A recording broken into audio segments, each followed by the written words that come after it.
Hi, எல்லோரும் எப்படி இருக்கீங்க? நல்லா இருக்கீங்களா? குறைய நாள் ஆச்சு வீடியோ போட்டு. வேலை இன்றைக்கி நாம் ஒரு பழத்தை பற்றி பார்க்க போகிறோம். ஆப்ரிகாட்.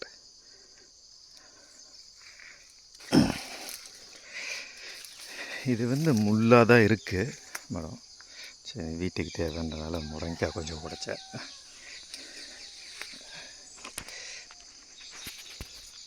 தெரியுங்களா? ஆப்ரிகாட்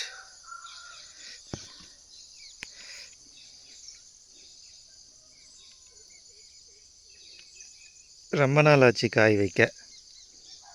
இது கொஞ்சம் இனிப்பும் புளிப்பும் கலந்த மாதிரி இருக்குது.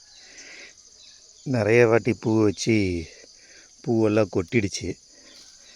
இதில் எனக்கு ஒன்றும் வித்தியாசம் தெரியல. இந்த செடியில் முள் இருக்குது, அந்த இன்னொரு செடியில் முள்ளே இல்லை.